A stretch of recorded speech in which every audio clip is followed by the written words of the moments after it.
আশীৰ দৈত্যই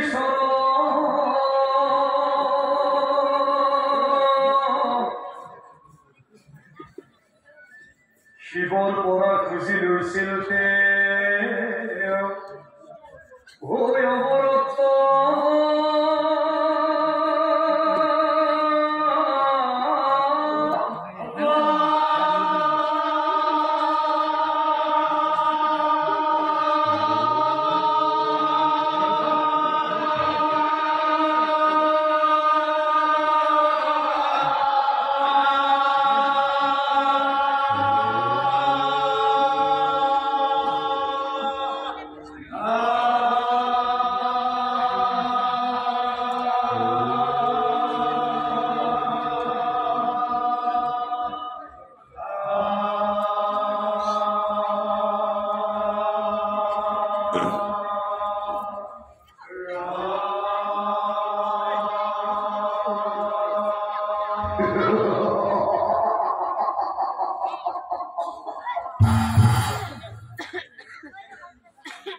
বীৰভদ্ৰ নামৰ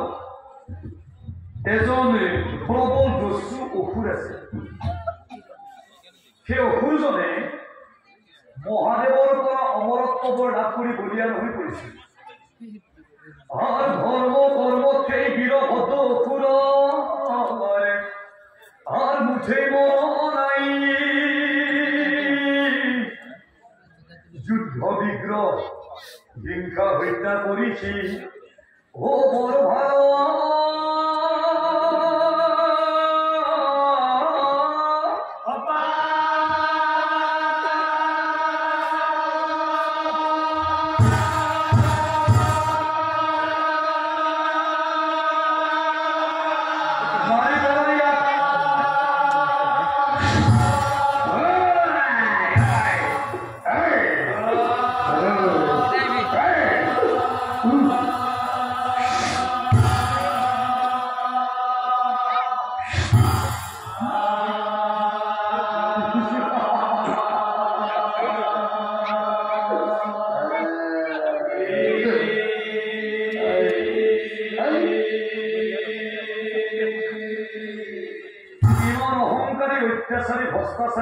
জড়িত আছিল সেই বীৰভদ্ৰ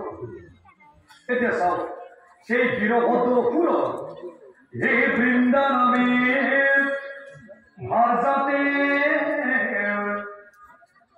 আছিল মহাসতী ঈশ্বৰ সেৱা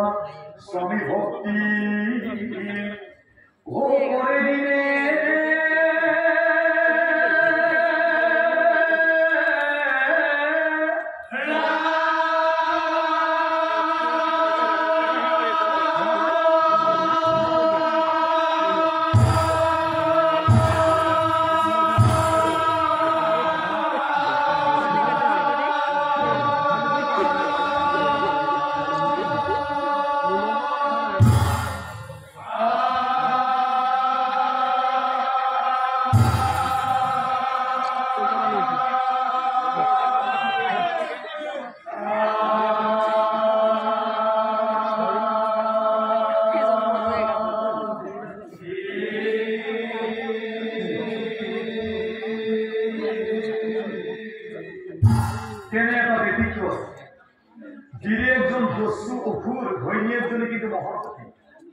এই বীৰভদ্ৰ বৃন্দাবতী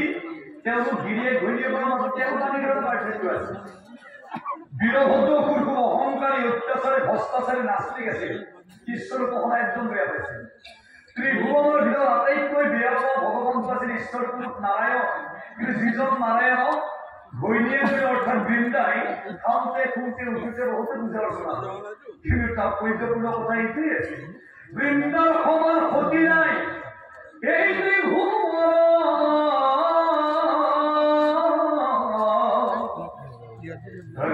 কথা জানি নন্ত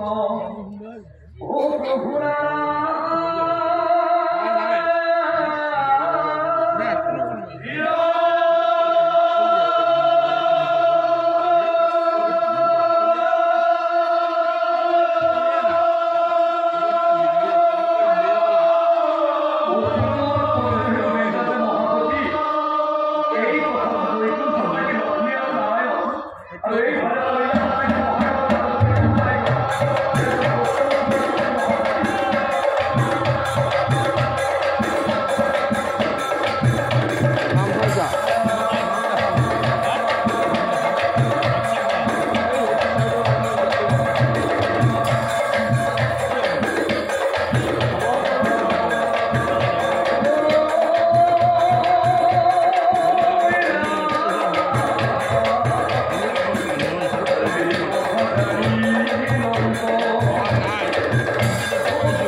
তাৰপিছত প্ৰভু নাৰায়ণক পূজা কৰে,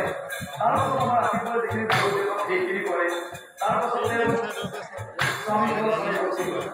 বৃন্দাই আজৰি সময়ত তাৰ ঘৰে ঘূৰি নাথাকে আৰু কথা সমালোচনা নকৰে। তাই মনে মনে ভাবে হে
শ্ৰীমদ ভাগৱতত থকা মতে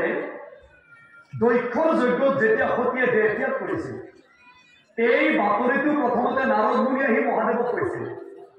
আৰু নাৰদৰ মুখৰ পৰা মহাদেৱে সতীৰ মৃত্যুৰ বাতৰি পাই খঙত ৰব নোৱাৰি ত্ৰিকালদৰ্শী মহাদেৱে কাল ৰূপ ধৰি নিজৰ জটাটো হিমালয় পৰ্বতত আছাৰি দিছিল আৰু লগে লগে সেই বীৰভদ্ৰসুৰৰ জন্ম হৈছিল। আৰু বীৰভদ্ৰসুৰে গৈ দক্ষৰ যজ্ঞ ভংগ কৰি পানী কৰি থৈ আহিছিল। এতিয়া চাওক, সেই বীৰভদ্ৰসুৰ ইমান চতুৰ আছিল, কি কৌশল কৰি তেওঁ মহাদেৱক বুদ্ধি কৰি আবেগিক কৰি অমৰত্ব প্ৰদান কৰিছিল। হে কৰিনা বীৰভদ্ৰ অৰণ্যৰ মাজত প্ৰৱেশ কৰি এক মনে মহাদেৱ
প্ৰৱেশ কৰি মহাদেৱক ধ্যান কৰি এনেকৈ 12 বছৰ পাৰ হৈ সন্তুষ্ট হৈ মহাদেৱে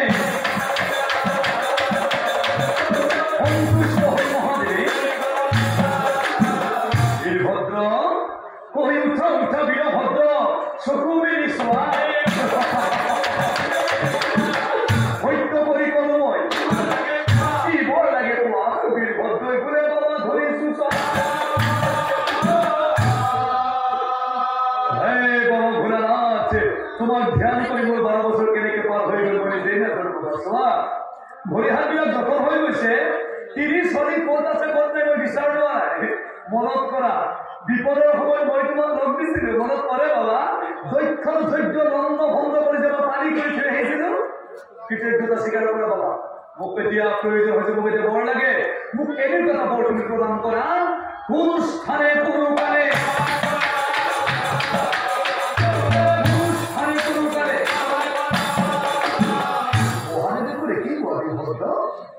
অনুষ্ঠানে কোনো কালে তোমাৰ মৰণ হব নালাগে ও মানে তুমি অমৰ হব খুঁজেছা মনৰ বাঞ্ছা পূৰ্ণ হল বাচ্চা কথা শুনিয়া বল দিলা খুলো